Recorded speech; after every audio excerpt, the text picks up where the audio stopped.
Bom, boa noite, pessoal.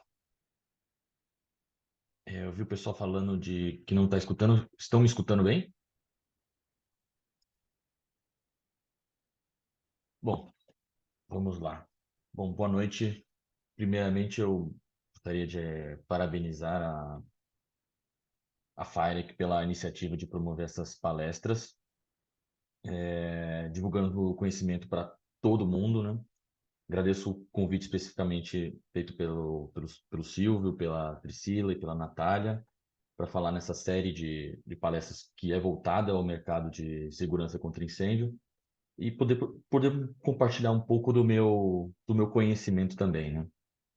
Me sinto muito honrado aqui em representar aqui a UL, a empresa que eu trabalho hoje, e poder compartilhar um pouco da nossa visão e um pouco do que é a própria UL, tá? Bom, meu nome é Vinícius Miranda, eu hoje atualmente sou responsável comercial para o Brasil, para a Argentina e para a Colômbia pela divisão de Build Environment na UL, que é voltada para a área de segurança, que engloba a segurança contra incêndio e a proteção pessoal, tá? Eu trabalho na UL já faz 8 anos e sempre nesse mesmo setor, nesse mesmo segmento, nessa mesma divisão lá aqui dentro da UL, e possuo 15 anos de experiência também na parte de certificação de produtos. Eu tô 8 dentro da UL, 7 em outras certificadoras, só que isso voltado para outros tipos de produto, tá? Vou compartilhar aqui a minha apresentação com vocês.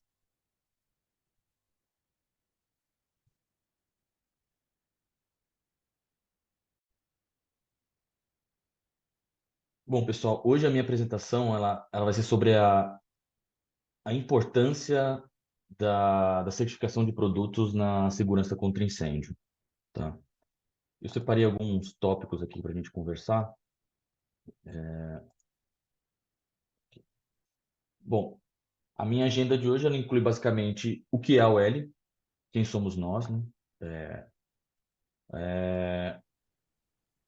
Algumas definições de certificação que é importante para entender um pouco o contexto da certificação, tá?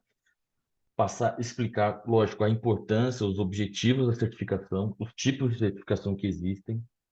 Especificamente, vou comentar da parte da certificação de terceira parte, certificação voluntária, certificação compulsória, a, a certificação, a diferença entre uma certificação e laudo, esse é um ponto importantíssimo dessa palestra aqui, explicar um pouco a diferença, porque há muita confusão nesse mercado em relação a o que é uma certificação, o que é um laudo técnico ou um relatório de ensaio. Vou explicar um pouco também da certificação UL, da marca UL, e falar dos desafios da proteção contra incêndio, tá? Bom, a UL é uma empresa norte-americana que foi fundada há 129 anos por um engenheiro eletricista do MIT e que tinha como objetivo oferecer a confiança aos produtos para propiciar um pouco, muito uma maior segurança e confiabilidade, tá? Veio da experiência dele da Grande Feira de Chicago, em que ele foi responsável por fazer a verificação dos riscos de incêndio associados às instalações da própria feira, e ele propôs a criação de um laboratório de ensaios elétricos para seguradoras, que ele conheceu durante o trabalho dele em 1893. Então, em 1894, a OL foi fundada e iniciou a sua caminhada global, né? Hoje a gente usa esse nosso conhecimento e experiência em segurança, em segurança para nos concentrar em uma nova geração de desafios, ajudando as novas geografias, os novos setores, as novas partes interessadas na sociedade e a criar ambientes de trabalho e de vidas cada vez mais seguros, né? Eu acho importante até colocar aqui a foto da direita, que é o registro do primeiro registro de ensaio da UL em 1894, ainda com outro nome, que era o Underwriters Electrical Bureau, que depois virou a UL, tá? E então a UL ela publica, para você ver a raiz dela em relação ao incêndio, ela tem a sua primeira norma publicada em 1903, intitulado Tin Clad Fire Doors, mais especificamente para portas e com revestimento de estanho. Essas portas que eram utilizadas em espaços públicos, como os armazéns, as escolas, os hospitais. E essa norma ela foi publicada, é a UL10, tá?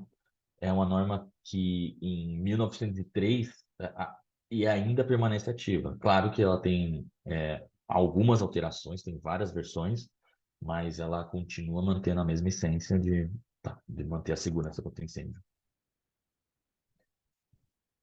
Ah, só, só mais um ponto aqui, que a OL, a gente realizou o primeiro lote de testes nosso em 1894, em material de isolante não combustível, tá? Então, a gente se expandiu muito, emitindo aproximadamente, a gente tem 22 bilhões de marcas anualmente para clientes em 104 países diferentes, o que dando a nós e aos produtos o reconhecimento da marca da UL como nenhuma outra marca de certificação oferece, tá?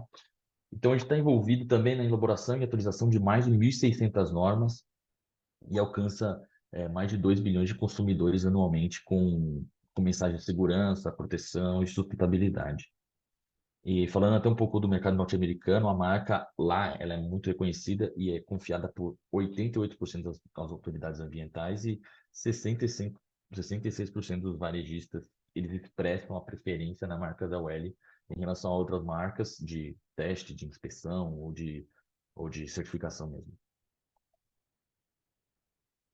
É, aqui, graças ao amplo portfólio de certificações, a UL permite que o fabricante do mundo inteiro, de qualquer região, né, acessem a diversos mercados e oferecem à sociedade a confiança que a marca UL ela representa, seja por um reconhecimento direto ou por correlação de normas ou esquemas de certificação. Essa nossa presença, ela está em todos os continentes e permite uma facilidade de participar e se adaptar às regulações locais com maior agilidade. Como você pode ver no mapa, a gente está presente em praticamente todos os locais. Tá? Bom, agora eu queria falar um pouco, explicar um pouco, passar para vocês um pouco do que é a certificação em si, né? O que é como que, como que, como que funciona a certificação? O que é a certificação? Essa é a primeira pergunta. O que que ela é, né? Aqui nada mais a certificação ela nada mais é que a formalização de algo que foi visto, e eu defini aqui como ser verdade, entre aspas, lógico, onde é emitido por um órgão de terceira parte, volta aqui, onde é emitido por um órgão de terceira parte, que seja uma instituição independente e que não tenha nenhum vínculo com as partes envolvidas para não deixar nenhuma margem para discussão. Esse órgão tem que ser um órgão tem que ser uma instituição com uma credibilidade de mercado e que tem uma aceitação de sociedade, senão não faz nenhum sentido se iniciar uma atividade de certificação. Além disso, a certificação ela é um mecanismo de avaliação da conformidade. Então, só para resumir, a certificação ela é a verificação por meio de uma avaliação se o produto ele atende ou não atende a determinadas regras. Isso deve ser feito por algum órgão competente e que tenha um grau de confiança, um certo grau de confiança e aceitação no mercado. Então, a gente comenta que não é simplesmente chamar uma empresa X para realizar uma certificação do seu produto sem que essa empresa tenha um reconhecimento do mercado para passar a credibilidade e confiança pro cliente, para o seu cliente. Porque se o fabricante ele está buscando exatamente um reconhecimento de sociedade, não faz sentido ele buscar alguém que não tem nenhum tipo de reconhecimento para a sociedade. E o seu produto, a sua empresa, ele quer mostrar que o seu produto e a empresa passaram por avaliações rígidas, né? E que antes de obter uma certificação, passou por uma empresa séria, imparcial e reconhecida pelos próprios valores.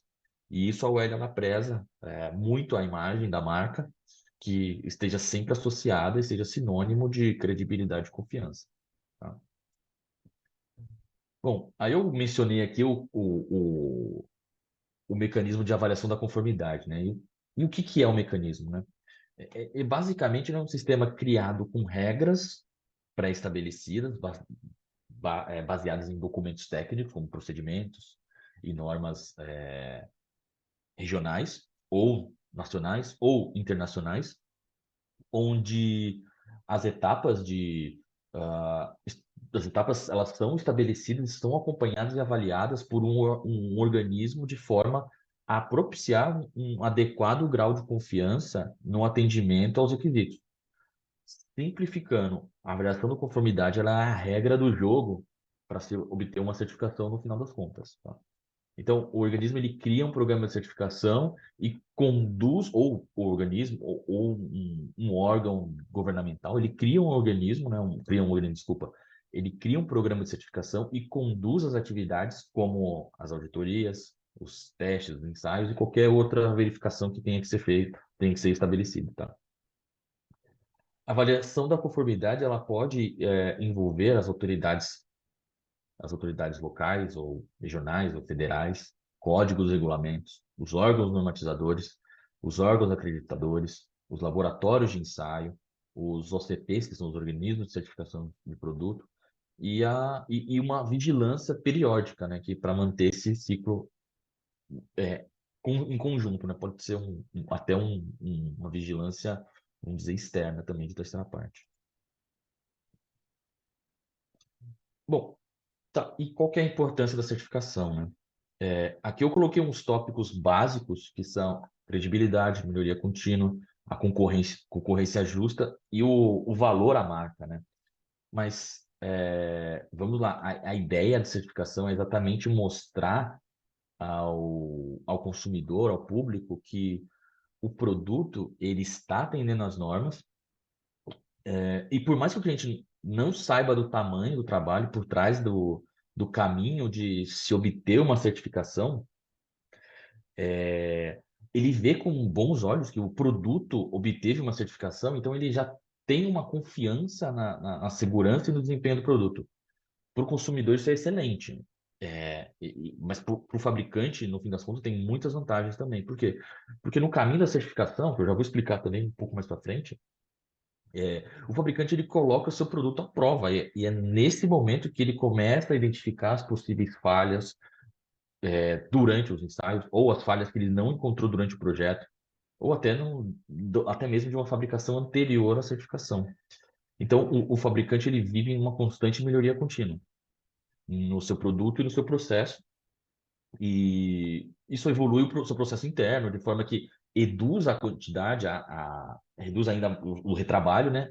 As reclamações, claro, que durante a certificação é muito cobrado, porque é muito cobrado a padronização, no fim das contas. A certificação, ela não vai te falar se o produto ele é bom ou não é, se ele tem qualidade.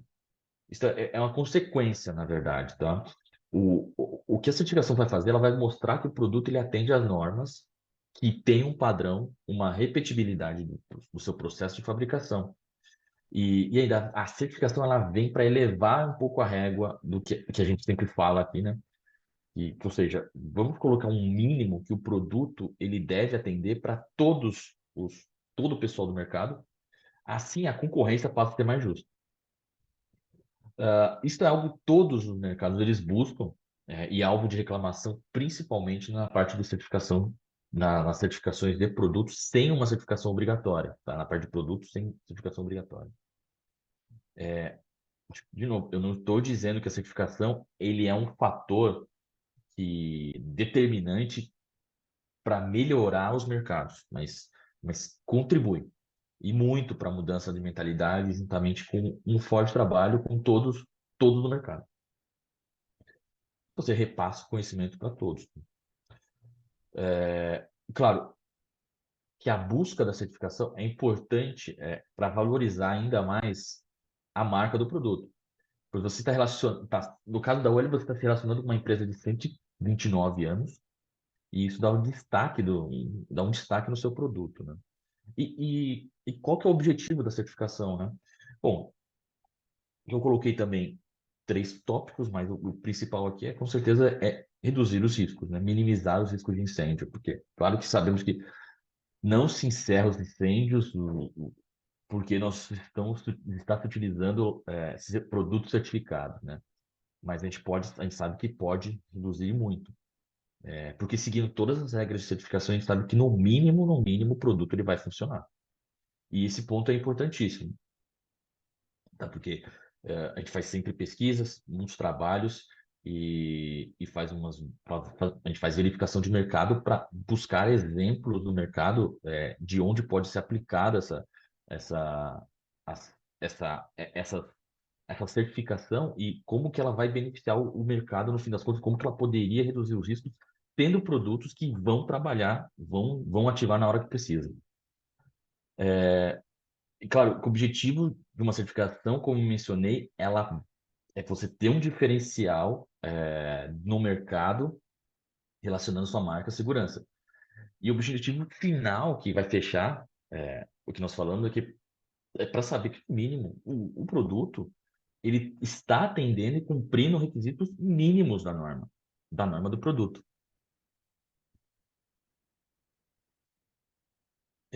E como um dos pontos principais, como eu falei, é a confiança, bem de maneira bem objetiva, quando um fabricante, uma empresa totalmente interessada no resultado, informa ao mercado que o seu produto ele atende a uma determinada norma, aí nós estamos falando, nesse caso, de uma certificação, de uma avaliação de primeira parte, em que a confiança ela é limitada pelo próprio conflito de interesses que existe na parte interessada, claro. Temos aqui a segunda parte, não, a avaliação de segunda parte, em que o usuário do produto ele realiza atividade. Por exemplo, um fornecedor. Esse produto ele também tem como interesse no produto, e também esbarra interesse em conflito de interesse, e apesar de apresentar um grau de confiança superior ao nível da primeira parte, ainda é uma confiança ainda um pouco questionável. Agora, quando a atividade é realizada por um órgão independente de terceira parte, e a confiança se eleva. Por não ter qualquer tipo de interesse entre o fabricante do produto e o órgão, o resultado só fica mais transparente para o mercado e para o usuário final, né? Bom, para vocês entenderem um pouco também o que é uma certificação, né? O que tem tudo por trás da certificação. Basicamente, a gente divide a certificação em três etapas simples aqui, se levar em consideração que você está utilizando um modelo de certificação mais comum, que é o modelo 5 de certificação, tá? Em que a primeira etapa é uma análise de documentação técnica, que tem as informações técnicas do produto, memorial, descritivo, e isso é apresentado para o organismo de certificação. A segunda etapa é uma auditoria de sistema de gestão da qualidade do produto, que não necessariamente a gente exige uma ISO 9001 dos fabricantes, mas alguns requisitos eles são verificados, então é verificado de ponta a ponta, assim, do material, da matéria-prima que é utilizada até a saída do produto final e todos os seus controles que são utilizados. Então, essa é uma etapa da avaliação de certificação do produto. A segunda etapa, que ela é focada basicamente na produção do produto, tá? E a terceira etapa é quando você pega um desses produtos que estão sendo produzidos e você envia para o laboratório para fazer os ensaios. Fazer os ensaios em laboratório, geralmente o preferível são laboratórios acreditados. E bom, indo essas três etapas aprovadas, você tem um certificado com uma validade que é pré-definida, que é estabelecido naquelas regras de certificação que eu comentei inicialmente. E para manter uma certificação ativa, né, seguindo o modelo, como eu te comentei, o esquema 5, o modelo 5 da ISO, em que você tem atividades iniciais e atividades periódicas. Então, periodicamente a OL ela tem que realizar uma atividade no fabricante para verificar se ele continua mantendo as mesmas condições iniciais. Então, continua verificando a documentação técnica se teve alterações. continua verificando se o produto, se o sistema de gestão dele, a produção dele, a fabricação dele continua da mesma maneira. Claro, envia também o produto para fazer ensaios, coloca a prova. Por mais que o ensaio tenha sido feito, que seja, dependendo da regra do jogo, se é todo ano que tem que fazer os ensaios, por mais que tenha sido feito no ano anterior, não teve mudanças, no geral, é seguido a linha de que tem que se fazer novos ensaios. Então, e a importância de você ter novos testes, novos ensaios em programa de certificação é para você verificar se ainda mantém aquilo que foi visto lá no passado, né? Não adianta de ter um teste realizado 5 anos atrás e não ter nenhum tipo de não ser repetido esse teste ou qualquer tipo de verificação. Então, é importantíssimo que tenha esse acompanhamento todo de verificação produtiva, documentação e teste. Tá? Aqui eu acho muito importante explicar também que existem dois tipos de certificação, tá? A certificação compulsória e a certificação voluntária. E basicamente a diferença entre elas é a exigência legal na parte compulsória, né? Que geralmente é emitido por órgãos como o Inmetro ou, no caso, por exemplo, agora de EPIs, que está sendo emitido pelo Ministério do Trabalho, ou por uma Anvisa, uma Anatel, enfim, algum órgão que exige a obrigatoriedade, que coloca a exigência para uma certificação, tá? A voluntária ela é algo muito interessante, é uma certificação que é muito interessante para a gente, principalmente na UEL, a gente trabalha bastante, porque esse mercado para segurança contra incêndio,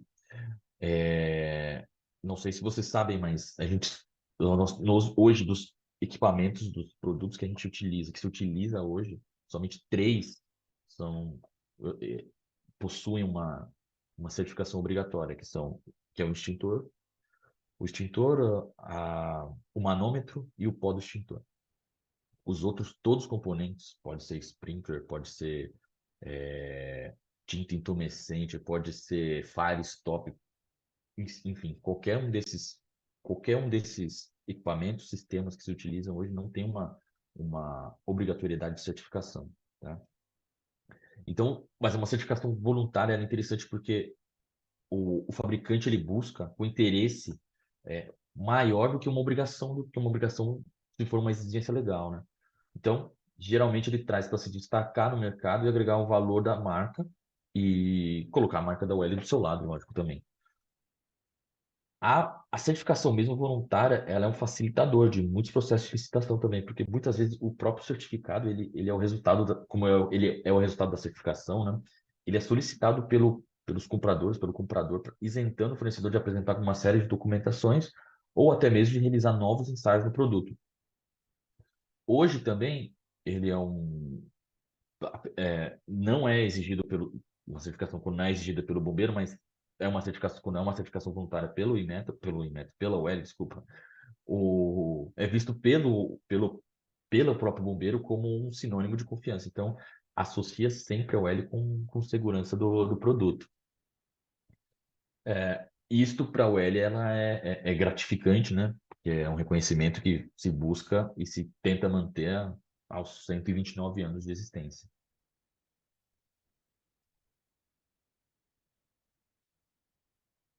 Bom, aqui eu acho que também é importantíssimo a gente explicar, eu passar essa parte para vocês do que é um laudo e o que é uma certificação, tá? Pode parecer algo muito simples, mas até o simples tem que ser esclarecido para evitar que continue se utilizando e aceitando laudos e relatórios de ensaio como se fossem a própria certificação do produto. Uma coisa são laudos, ensaios e relatórios de ensaios, outra coisa é a própria certificação, tá? Então, a definição dos laudos é simplesmente um documento gerado pelo laboratório, onde ele se refere somente, e somente mesmo, à amostra ensaiada. E por mais que tenha comentário do laboratório, esta não é responsabilidade do laboratório. Ele não interpreta os resultados do ensaio. Isto é dever de algum outro organismo, um OCP, por exemplo, um organismo de certificação de produtos. Já a certificação, ela é gerada por, por um OCP, ela é gerenciada por um OCP, mais fácil, né? Um organismo de certificação de produto. No caso aqui eu coloquei organismo de avaliação da conformidade, aqui pode ser mesmo. Onde é acompanhado o processo periodicamente para considerar essa repetitividade do processo, para garantir que aquela amostra enviada para o laboratório representar, sim, a fabricação toda da linha do produto. E a responsabilidade final é do organismo de certificação de produto em avaliar todas as etapas, aprovar todas as etapas e conduzir todas as atividades, tá? Resumindo, o laudo, o relatório de ensaio, ele entra no contexto da certificação. Ele é apenas uma etapa que deve ser feita de forma controlada. Eu frisei a parte de referir-se apenas à amostra ensaiada, pois é exatamente, a gente não pode deixar de considerar que existe a possibilidade de um fabricante ele preparar a golden sample, que chama, que é aquela melhor amostra com a melhor matéria-prima, com o melhor desempenho e que tem os maiores cuidados na fabricação, que no fundo não será a utilizada na produção. E enviado ao laboratório com resultado positivo, estes passam a utilizar o relatório como um documento de certificação. Bom, a sistemática da UL, utilizada pela UL para evitar esse tipo de situação, é de coletar aleatoriamente no fabricante, além de realizar as atividades complementares de avaliação periódica, onde o auditor ele tem a possibilidade de observar todo o processo produtivo, como também o processo de vendas e de aquisição de matéria-prima, tá? Então, basicamente, era isso que eu queria passar também da certificação e os laudos, porque há uma grande diferença entre os dois e é importantíssimo a gente estar sempre atento. Não existe um laudo que represente uma certificação, que substitua a certificação, me desculpa. Aqui eu sei que há muitas dúvidas referentes às normas, né?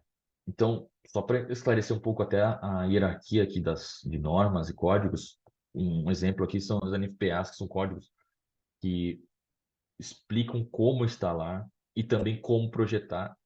E a norma da UL, ela é mencionada dentro desses próprios códigos e exigindo que o produto ou o sistema ele atenda ao requisito dessa norma, tá? Então, tá, deixa eu colocar aqui. Ou seja, a relação entre a UL e a NFPA, no caso até para o mercado norte-americano, que é o mais forte em relação a essas normas, né? É muito próxima, né? Porque as duas, elas desenvolvem as normas e a NFPA ela foca em projetos, instalação, operação, manutenção, e a UL ela se concentra no desempenho do produto ou do sistema, que aí entra requisitos construtivos, ou próprios requisitos de fabricação, e os métodos de ensaio para averiguar se atende os requisitos do produto, tá? Bom, eu trouxe esse vídeo aqui de uma organização americana que pegou como base o próprio mercado americano, tá? Então, deixa eu dar o play aqui para vocês.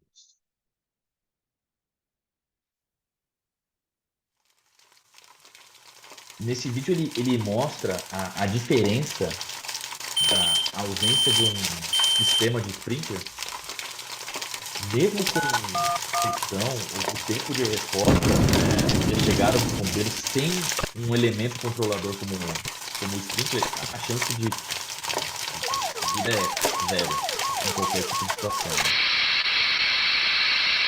Aí, agora, aí considerar apenas o bombeiro como meio de apagar o incêndio não é a alternativa, não é a melhor alternativa, né? Tanto pelos potenciais de perdas de materiais e de vidas, né, quanto também pelos ferimentos graves, né? Então aqui nós estamos falando de um ambiente residencial, tá? Que existem códigos, especialmente nos Estados Unidos, tem códigos de normas On para location, ambiente please. residencial. E por isso eu Sprinkler acho importante activated. comentar Fire to change. a importância dos Checking to confirm códigos final eles extinguishment. acompanharem a evolução da tecnologia e que onde as variáveis elas devem ser estudadas, né? e os produtos que estão instalados ali na segurança contra incêndio, ele atendam às normas em si, né? Se voltei aqui. Bom, e sabendo que um código desses ele pede que se atenda às normas da UL, entenda que o produto com uma marca da UL, marca UL, no fim das contas, ela passa continuamente por todo esse processo de verificação aqui que eu vou mencionar aqui um pouco abaixo.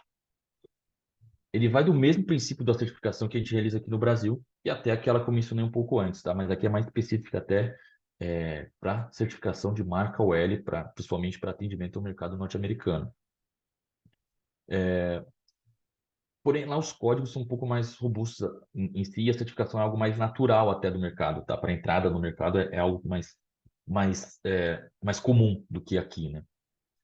Então, a certificação da OL, ela passa basicamente numa análise de projeto, ensaios iniciais também, acompanhamento do processo produtivo, acompanhamento da primeira produção do produto, quando tem a certificação, e para posteriormente ele seguir essa linha de manutenção, né, de verificação, de vigilância, que a gente chama. São as inspeções periódicas que a UL faz, e estou falando assim, em casos de produtos que têm certificação UL, tá?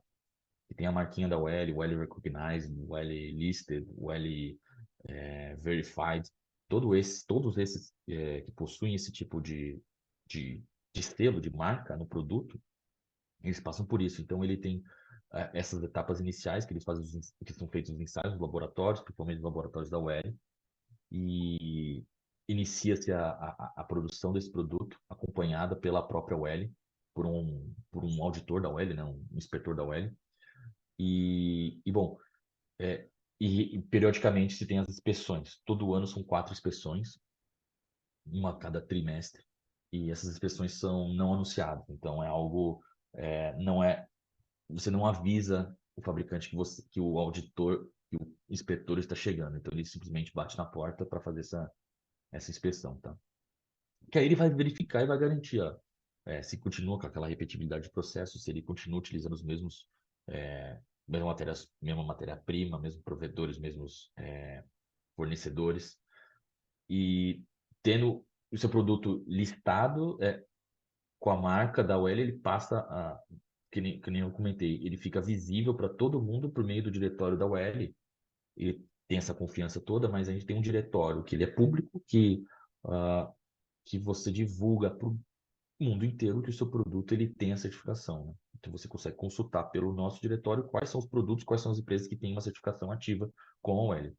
Não simplesmente pegar, se você quiser conferir se o produto ele está certificado, você pega esse nome dessa empresa, ou se tem informação do file, que a gente chama, que é a identificação do produto, entra no diretório da UL e você consegue identificar. Se estiver lá, ele com certeza ele mantém a certificação. Se não, ele não está fazendo nenhuma certificação, pode estar se utilizando de uma forma indevida da marca da UL. Bom, aqui, basicamente, o produto listado, né? Basicamente mostra para o público que o produto ele possui uma aceitação das autoridades, ele confirma que o produto atende às normas e que ele passa pelas inspeções periódicas da produção para que garante a confiabilidade no mercado. Fecha todo esse ciclo que passamos lá inicialmente das exigências e de todos os entes envolvidos, né? E aí ele se torna esse produto listado. Aqui eu trouxe só o listed da UL, mas tem outras linhas de identificação de quando um produto tem uma certificação, né? Quando é um componente well recognized, então tem uma cadeia certinha para seguir, tá? Bom, eu trouxe outro vídeo aqui para elencar um pouco dos desafios na produção contra incêndio, né? Bom, eu não estou falando de grandes evoluções tecnológicas, mas o simples fato de novas formas de aplicação, né, como como uma estrutura de aço antigamente, Hoje, muitas vezes, a função estrutural e estética, por ser mantida aparente, a pré-fabricação de painéis compostos e lajes, adotando os novos elementos. Então, hoje, esses códigos, como eu mencionei antes, eles têm o desafio de acompanhar essas inovações, né? E prever exatamente o comportamento de como colocamos dentro e fora de uma estrutura, né? Aqui eu trouxe um vídeo que é muito comum da OL de apresentar, que é um vídeo side by side, né? Que com de tempos em tempos a OL faz essa verificação, que coloca duas situações iguais. Então, com a substituição da madeira, o couro por materiais sintéticos, fica mais evidente a necessidade do estudo do comportamento da reação, propagação e da fumaça gerada, né, pela combustão desses elementos. Então, por isso, eu acho até importante trazer esse vídeo dessa Fundação de Pesquisa da UEL, que foi feita em 2020. Tempos em tempos eles fazem isso, com o propósito de demonstrar esse impacto dos materiais de decoração no tempo de flashover, né? Aqui, como eu falei, é um ensaio, é o teste de side by side, né, de duas salas, do mesmo tamanho, quantidade de elementos decorativos igual, e os dois quartos eles foram ignitados ali por uma chama aberta ali até o momento do flashover, né? Se você olhar à esquerda ali, os materiais naturais, esses são os antigos, né? E à direita aqui os materiais sintéticos, né? A evolução a partir dos 2 minutos, né? Pode ser visto, é assustador, e com 3 minutos a gente já vê que uma fumaça espessa que possibilita a chance de sobrevivência e com 4 minutos vocês vão ver que o sofá praticamente ele já é praticamente todo tomado, o teto e todo o restante da sala completamente tomado com os elementos de piso em combustão, chegando ao flashover em praticamente aproximadamente 5 minutos. Enquanto isso, a sala mais antiga, que ainda possui uma pequena chama concentrada e que simplesmente com um extintor já é possível já combater. E a gente vai acompanhando a evolução e de como, de como evolui esse incêndio. E a gente vê que o flashover só vem acima dos 30 minutos, né? Isso repetiu os outros quatro ensaios que foram feitos pelo Instituto ocorreram exatamente a mesma situação. Então, é algo que não é algo pontual, é algo normal. Aqui, olha, os quatro experimentos aqui que foram da mesma situação, todos acima de 30 minutos. Aqui esse UL Firefighter Safety aqui é um órgão da UL responsável para fazer as pesquisas, tá? Então é interessante estar no site deles, tem vídeos muito interessantes. Opa, aqui. Bom, e aqui eu trouxe aqui também para fechar um pouquinho aqui com vocês a tendência e as percepções aqui de mercado, né, da própria Wellio, né, aqui. Desde 1894 a gente trabalha com isso, né, ajudando a entender os ambientes aqui. Então, aqui a gente vê que ah, há muitas inovações, né, dos ambientes construídos, né, por exemplo, vamos falar dos métodos alternativos de construção, né, que, que são as construções modulares, os edifícios altos, enfim, os edifícios altos com madeira, né, de madeira, madeira engenheirada, né, tecnologia da impressora 3D. Aqui, se você olhar também uma coisa que envolve tudo isso que as aplicações que a UL trabalha também são a internet das coisas, né, que são os dispositivos inteligentes é, que que acabaram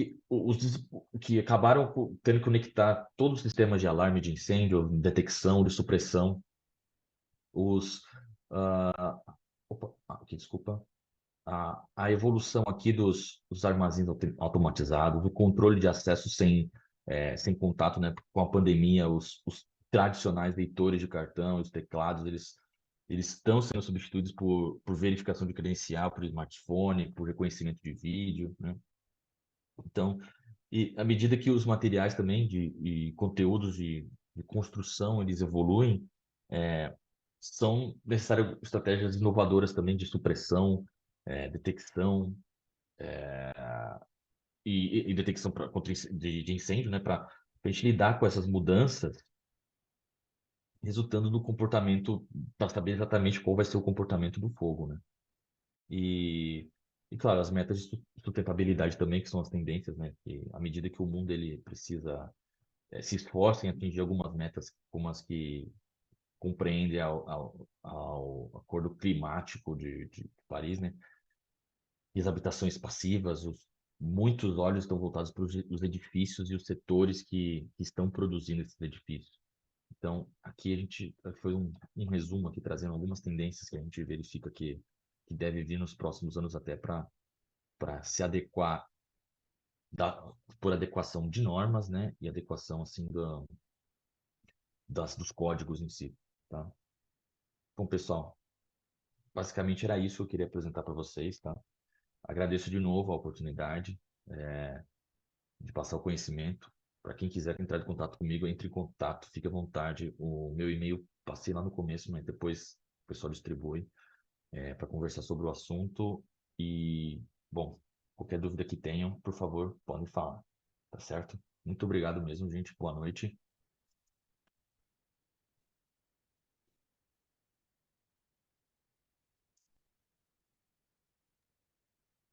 Boa noite, Vinícius. Natália está aí conosco?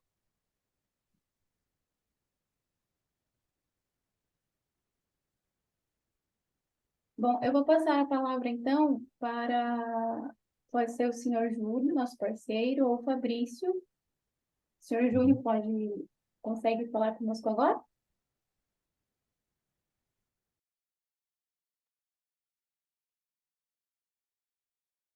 Oi, Priscila. Pode liberar sua câmera também, por favor? Eu acho que eu não consigo liberar aqui. Tem que ser Deixa eu ver. o. Apareceu uma mensagem para o senhor liberar? Deixa eu ver aqui. Aí, Agora foi. pode ficar à vontade. O senhor quer compartilhar a tela? Eu vou compartilhar a tela, então. Inicialmente, deixa eu compartilhar aqui. Eu gostaria Vocês estão vendo aí a tela? Sim, sim. Então, Pessoal, estamos vendo a página do SegCI. isso.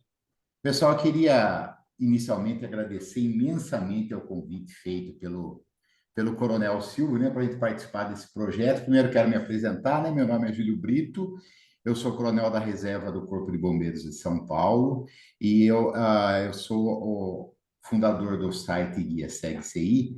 E eu queria agradecer, como já falei, agradecer ao Coronel Silvio, agradecer a Natália pelo convite e toda a equipe aí da FAIREC, né?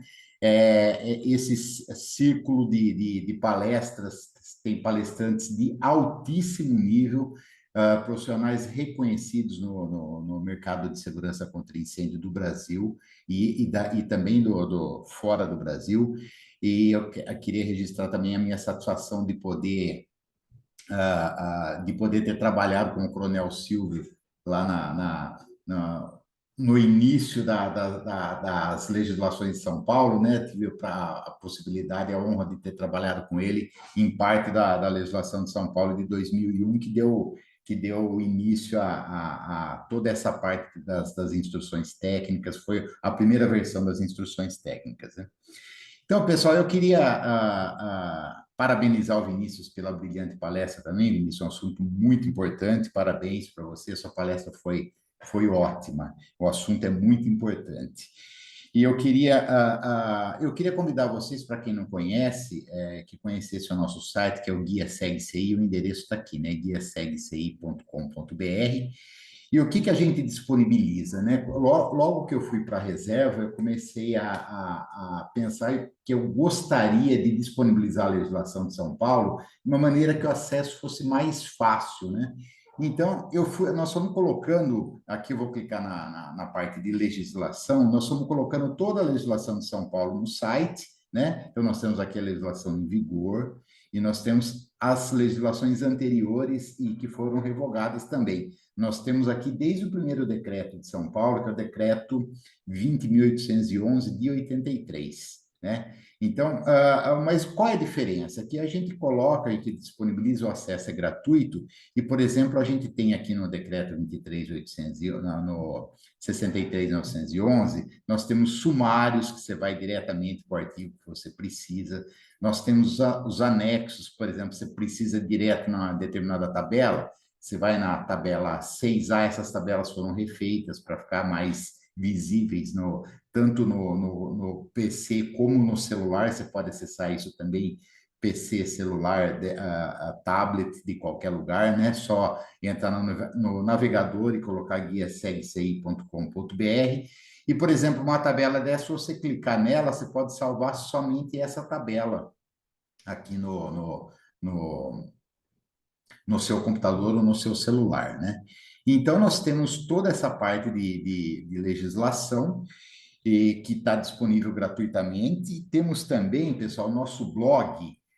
O que a gente divulga? Por exemplo, esse circuito de palestras de hoje eu divulguei no blog aqui do Guia, a gente divulga notícias, a gente divulga artigos, por exemplo, a gente divulga atualizações da legislação. Esse parecer técnico de São Paulo foi publicado no dia 5 de julho de 2023, ele fala sobre compartimentação vertical de fachada. Nós também divulgamos portarias, o Bombeiro de São Paulo colocou para consulta pública a minuta da IT 43, e várias novidades e notícias da área de segurança contra incêndio, você vai achar no nosso blog. Depois nós temos também a nossa biblioteca, que nós temos aqui artigos, lives, webinários, vídeos, e-books, nós temos muito material interessante aqui, tudo gratuito. Então, por exemplo, e-book, nós temos esses 2 e-books que foram cedidos pela FAIREC, né, pelo Coronel Silvio, então eles podem ser baixados gratuitamente, são livros de referência, né, na área de segurança contra incêndio. E, além dos e-books, nós temos, por exemplo, webinários, né, que a gente divulga. Por exemplo, esse aqui foi um webinário que eu fiz aqui no Guia sobre as alterações da NBR 10897 de 2020. Quando você entra aqui, você vai encontrar, por exemplo, o webinário ele foi incorporado aqui no texto, então você vai poder, no final, assistir o webinário por aqui, né? Então, nós temos webinários, por exemplo, da BSPK, da BPP, todos os nossos parceiros do ISB, da Fundabom, mais um aqui do ISB, e nós temos muito material aqui disponível para consulta, né? E se você vier na home, se vocês vierem na home, para quem não participa, tem várias pessoas aqui que conhecem os nossos grupos e participam. Nós temos a nossa comunidade, você vai clicar aqui nesse botãozinho verde para conhecer a nossa comunidade de segurança contra incêndio. E o que a gente tem nessa comunidade? Nós temos projetistas, instaladores, fabricantes, bombeiros e diversos profissionais de segurança contra incêndio, né? E você pode participar, você pode cadastrar o seu e-mail aqui, você vai receber as notícias por e-mail, e nós temos a nossa comunidade do WhatsApp que cresce dia a dia, né? Hoje nós estamos com quase 1.500 profissionais lá nas nossas comunidades. E aí nós temos grupos de segurança contra incêndio em geral, né? 2 grupos. Nós temos o grupo de chuveiros automáticos, sprinklers, nós temos o grupo de líquidos inflamáveis, de detecção e alarme de incêndio, e de bombeiros e brigadistas. Então, pessoal, eu convido vocês, que você vai clicar aqui, vai participar, dar uma olhada nas regras dos grupos, né? E você vai participar, interagir com todos esses profissionais nos nossos grupos. Nós temos também o nosso Telegram, Facebook, o Instagram, e eu quero convidá-los também a se inscrever no nosso canal do YouTube, que tem muito material e coisa boa por lá também. Pessoal, para não me alongar mais, eu só queria apresentar para vocês a Academia de Segurança contra Incêndio, que é uma parceria do Guia com a Sá Moraes Engenharia, do professor Vitor Moraes. Então, foi o professor Vitor Moraes que fundou a Academia de Segurança contra Incêndio. Nós estamos fazendo cursos gravados, são cursos gravados com professores renomados do mercado. Então, hoje nós disponibilizamos já 3 cursos de detecção e alarme de incêndio, com o professor Fabrício Gagliardi, depois de proteção por sprinklers, com o professor Emerson Baranowski, e do cálculo de perda de cargas com SHC, que é um software para cálculo de sprinklers e outros sistemas, com o professor Vitor Moraes, que é o fundador da Academia de Segurança contra Incêndio. Então, pessoal, com isso, eu convido vocês a conhecerem o guia, né, participar da nossa comunidade e conhecer os nossos cursos da academia. E, mais uma vez, agradecer a atenção de vocês e parabenizar o Coronel Silvia Fairec por essa iniciativa tão importante. Tá bom, pessoal? Obrigado pela atenção de todos. Nós que agradecemos pelo apoio, por tudo aí. Agradecemos também o nosso palestrante, né? E agora a gente passa a palavra para o Fabrício. Pode ficar à vontade. Vou pedir para o senhor Júlio, interromper seu compartilhamento de tela, para o Fabrício também poder compartilhar. Como que eu interrompo aqui? É no... Eu acho que lá em cima aparece a opção. Share. Parou? Stop share, deixa eu ver. Agora parou. Isso. Obrigada. Eu que agradeço. Pode ficar à vontade, Fabrício. Oi, gente, boa noite a todos. Parabéns, Vinícius, pela apresentação, parabéns, Coronel Júlio, pelo trabalho sensacional que o senhor tem feito ali na Segurança contra Incêndio Nacional, e parabéns aí pela FAREC também por tudo que tem feito na parte ali no âmbito de projetos, chamando profissionais com tanta visibilidade nacional. Bom, hoje eu trouxe aqui para vocês conhecerem um filho meu que foi projetado ali graças a uma palestra que eu assisti do Coronel Silvio na USP, eu acho que foi em 2016. Eu sou engenheiro, mas antes eu fui técnico de segurança do trabalho, trabalhei em uma grande estatal e eu tinha um problema que eu achava o seguinte, que tanto os técnicos de segurança do trabalho quanto os engenheiros, eles não tinham uma competência adequada para fazer o treinamento da brigada de incêndio, seja brigada de incêndio offshore, industrial e até na estrutural. Brigada, bombeiro, como coordenar, como gerenciar, o que fazer. E a gente vê que essa parte no Brasil ainda está muito parada. E o Coronel Silvio, lá na palestra da USP, ele falava o seguinte, que a gente não precisava inventar a roda, a gente já tinha bastante material fora do Brasil, e naquele momento ele levou uma orientação ali do CNPP, que é o Centro Nacional de Proteção e Prevenção a Incêndios e Explosões, mostrando um pouquinho como que era a formação fora do Brasil para engenheiros de segurança do trabalho, técnico de segurança do trabalho, que deveriam ter especializações. Hoje, eu, Fabrício Nogueira, atuei junto ao MEC como um consultor do MEC para montar o curso técnico de prevenção e combate a incêndio, prevenção e combate a incêndio, que não existia uma lei desde 2009 e depois virou curso. Eu também atuei como consultor do SENAC Nacional lá em Brasília para criar o primeiro curso, que agora vai começar agora em outubro.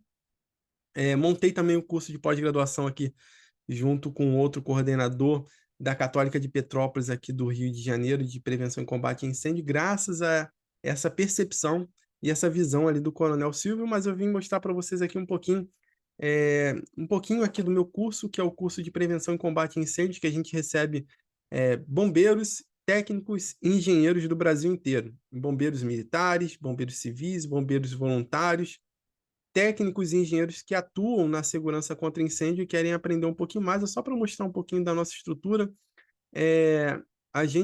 Nós criamos com base tanto nas normas da NFPA quanto do CNPP. O nosso curso a gente vai falar desde a introdução à segurança contra incêndio, vai falar de dinâmica do fogo em ambiente confinado. Isso daí foi uma grande dificuldade mesmo assim a gente trazer para uma linguagem de engenharia ali do Drysdale, né, que é o pai do incêndios em compartimentos, para os bombeiros, para aqueles que vão atuar. Mas a gente começou a perceber que ainda faltavam algumas coisas. Por exemplo, os bombeiros ou os brigadistas utilizam a roupa e ainda não sabem usar, não sabem se aquela roupa é para o uso do ambiente, para entrar no ambiente mesmo, combater o fogo, que a gente chama de combate ofensivo ou um combate defensivo. e a gente começou a trazer, isso daí demorou um ano e meio para a gente montar. Trouxemos também parte de comportamento humano, vamos falar um pouquinho sobre os principais equipamentos de proteção contra incêndio da edificação, nesse caso, prevenção e combate a incêndio estrutural, e a gente mostra um pouquinho quais os principais, a gente vai falar sobre um pouquinho sobre materiais de acabamento, a importância deles serem testados na resistência e na reação, vou falar um pouquinho de sprinkler, vamos falar um pouquinho de hidrantes, de bombas hidráulicas, vamos falar de como faz o gerenciamento desses equipamentos, porque você tem os equipamentos bem projetados, bem instalados, mas você precisa garantir uma manutenção e garantir o treinamento para que isso tudo funcione.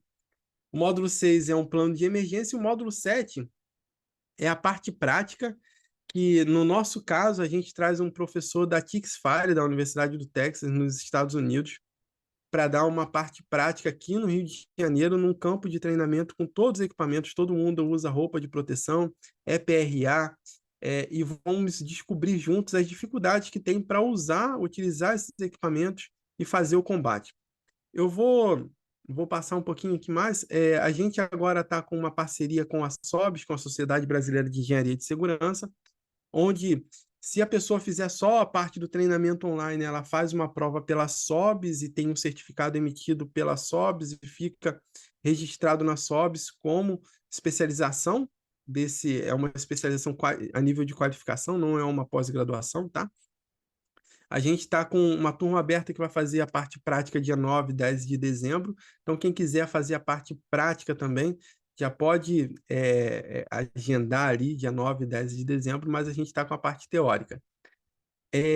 Mais informações aqui, pode ir lá no canal Universidade de Segurança contra Incêndio. Aqui é só um pouquinho do nosso certificado, é um certificado emitido em papel moeda, com o nome da SOBS, o registro que você consegue verificar a autenticidade através da SOBS também. Tem a parte prática aqui, tudo. E por último, eu vou deixar aqui o telefone da Franciane aqui, se alguém quiser descobrir mais como preparar brigada de incêndio, preparar os bombeiros civis, aonde deve preparar, quais os riscos específicos que você tem dentro de uma edificação, qual equipamento você tem, e fazer essa parte prática e aprender a ensinar, porque no Brasil a gente tem um problema que a gente aprende com quem aprendeu. No nosso caso, a gente traz manuais da TICS, orienta como que faz a instrução de bombeiros no combate ao incêndio, nessa percepção de, por exemplo, encapsulamento do gás.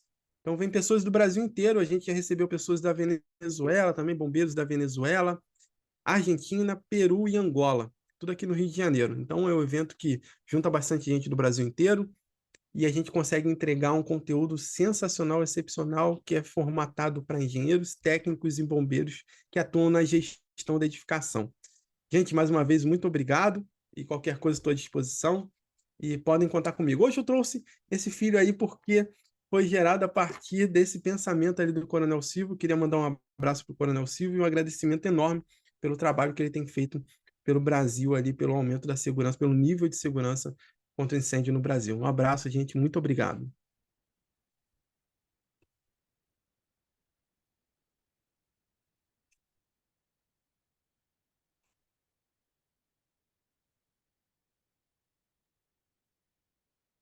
Obrigada, Fabrício. Foi muito bom, muito obrigada. Obrigada pela parceria e pelo apoio. E agradecer a presença de todos, agradecer ao Vinícius pela palestra maravilhosa, foi muito legal poder ter esse conhecimento aqui com a gente. Agradecer também ao Coronel Júlio, também pela parceria, pela sua fala, muito bacana. Esse trabalho do GSX também é muito legal, assim como o trabalho que o Fabrício trouxe aqui, muito importante para a nossa proposta de hoje, não é mesmo? Que é para a gente movimentar e fomentar cada vez mais a segurança contra incêndio aqui no Brasil. Então, agradeço a presença de todos. Hoje a gente vai ficando por aqui. E os próximos dias, né, lembrando vocês, a próxima palestra será no dia 10 de novembro. Depois teremos uma dia 24 e a outra dia 8 de dezembro. E a gente vai enviar os links, tanto ali no grupo, no grupo Palestras ISCI que a gente criou aqui no WhatsApp, quanto por e-mail, como foi feito hoje, tá bom? Quem tiver dúvida pode entrar em contato com a gente. e pode por WhatsApp, por e-mail. E esperamos vocês nas próximas, tá bom? Vamos encerrar por aqui.